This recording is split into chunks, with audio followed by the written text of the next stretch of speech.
I know that I am not particularly predisposed towards metaphysical questions because I don't think they can really be answered. So the idea of what started the universe, we can't really answer that. I think that to say God, that's just a placeholder for ignorance. Right. That doesn't help. You know, because I may have to get you in here with Prager I'd love to discuss it. Yeah, you well, get we could do infinite that. regress. Yeah. You know, so where did God come from? It's just putting off that moment of ignorance a little bit further. Hey, I'm Dave Rubin, and unless I've been impeached by a completely partisan vote, this is still the Rubin Report. As always, a quick reminder to click the subscribe bell so you guys have a small chance of seeing our videos right here on the YouTube.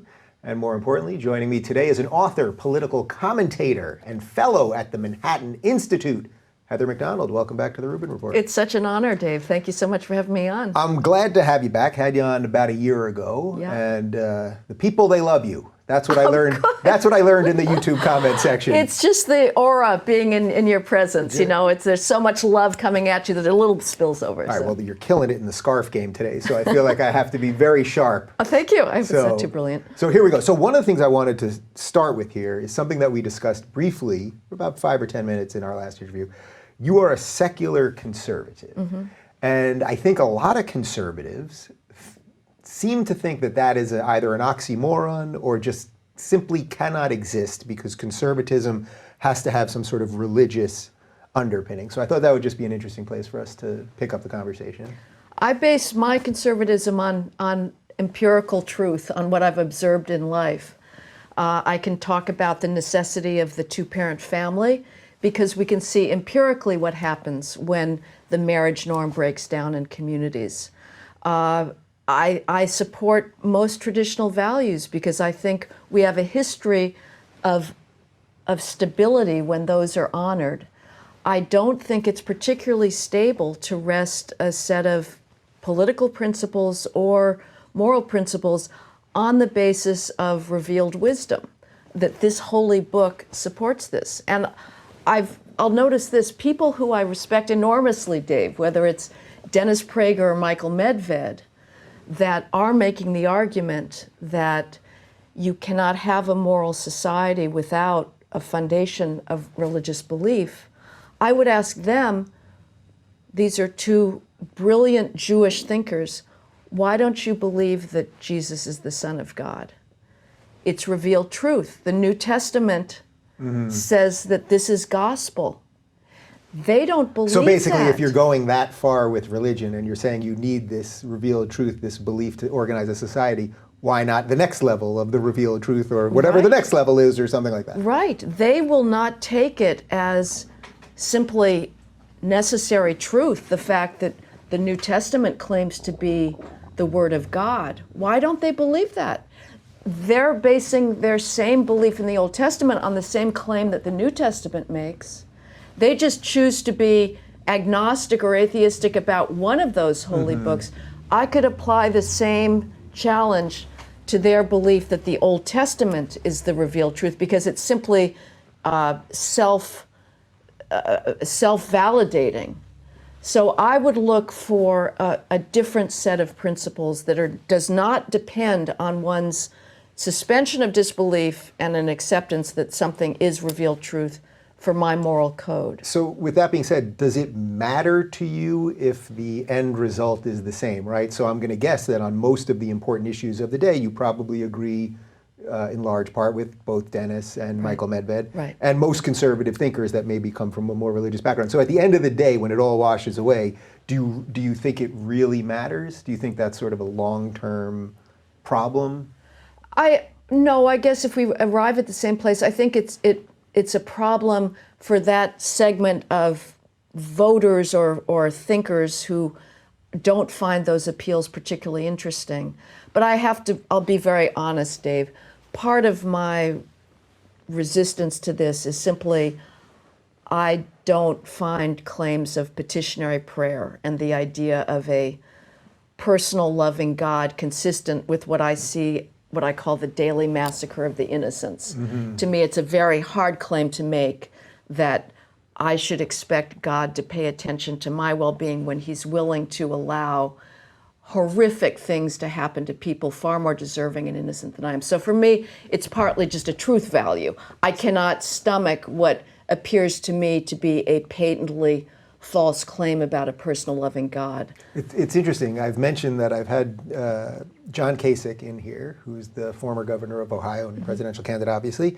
And when I asked him about faith, he said something that sounded sort of almost flippant, but I thought it was really actually pretty insightful. He said, some people can do it with God, I just can't. And I thought that was actually like, for a certain set of people, where you're able to sort of always sort of maybe go back to your intellectual side. Some people just sort of get tired of that. Does that make sense to you? I also think I think it's genetic. I know that I am not particularly predisposed towards metaphysical questions because I don't think they can really be answered. So the idea of what started the universe, we can't really answer that. I think that to say God, that's just a placeholder for ignorance. Right. That doesn't help, because I may have to get you in here with Prager I'd love to discuss it. Yeah, you well, get we could do infinite that. regress. Yeah. So where did God come from? It's just putting off that moment of ignorance a little bit further. So I don't find those questions particularly relevant. On the other hand, I recognize that for much of humanity, that is a very deep need to ask these basic questions about origin and endpoint. Where are we all headed? What is the meaning of life? To me, anybody who claims that he doesn't find meaning in life when there is Mozart and Haydn, to invoke a Dennis Prager favorite, or Beethoven or John Milton or Aeschylus or Anthony Trollope, or just waking up with something. purpose Exactly. for whatever you do. Trying to do the best you can do. I don't find life meaningless for 1 second. Yeah. So does it worry you then when Republicans or more broadly conservatives talk about God all the time? Or now that we're seeing sort of a huge fracture in what's happening with the left, they're like completely afraid to even mention God or anything like that. Bernie, I think, is basically an atheist, although he won't really say it because I think there would be political repercussions. Right. But are you, does that make you sort of feel not totally at home with the conservatives? Well, I grew up in a very secular environment, and so it was a novel discovery to me in the 90s when I was in a more conservative writing circle, and I grew up as a default liberal. I hadn't been exposed to religion. I mean, it is an amazing thing. I had been educated on the coasts, and I didn't realize how different they were. So in one sense, I'm very parochial. And I hadn't been exposed to the degree of religious faith. I guess I find it, I'm always amazed what to me seems parochialism when I hear, especially Christians in a political environment, getting up there and talking about Jesus as God.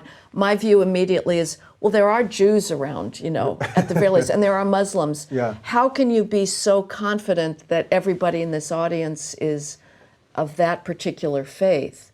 And I also would notice simply that religion has been tamed by the Enlightenment.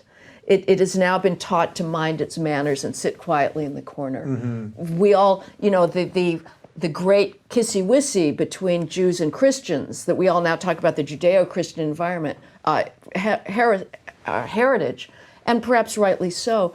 That's a novel thing. Right. It wasn't like that. It wasn't for a long like time. that There were for a things long called time. the Crusades and a whole bunch of other stuff. Yeah. Exactly. Yeah. And all these religious supporters are saying we cannot live without it. They are conveniently overlooking what the history of religion has been in our tradition and still is in many other places that have not gone through the Enlightenment. The concept of tolerance is not a religious concept. It's an Enlightenment concept. And religion in the West has been forced to accept tolerance, which is a very good thing. But that is not an idea that is inherent to religion. Right. So I don't want to be Prager or Medved's let's- lawyer at the come moment, on. but I think what they would say is that it was all the religious stuff that organized society that allowed us to get to the Enlightenment, so that the Enlightenment could then, unfurl all these good ideas. Well, I don't think Christianity or Judeo-Christianity has any necessary monopoly on moral virtues. I think there's a certain core sense of, I don't know any culture that says murder is okay. But every culture starts to They don't make last that certain long. distinctions. What? They don't last that long. Right. Yeah. But it's fun for a moment. You know, you get to give in to your most aggressive tendencies. Right. Where do you think Trump falls out on this? Because I don't think anyone really thinks he's a religious person or perhaps even a believer in any real sense of it. Yet Christians or evangelicals especially really seem to like the job that he's doing. Well, I don't think he has particular principles or deep thoughts about much of anything. I think he's a chameleon. He takes on the coloring of what is convenient at the time. So whether he believes or not, I don't know. I don't think he's thought much deeply about it either, and it doesn't really matter. But certainly he's willing to speak that rhetoric in order to get that vote. If you're looking for more honest and thoughtful conversations about politics instead of nonstop yelling, check out our politics playlist. And if you want to watch full interviews on a variety of topics, watch our full episode playlist all right over here. And to get notified of all future videos, be sure to subscribe and click the notification bell.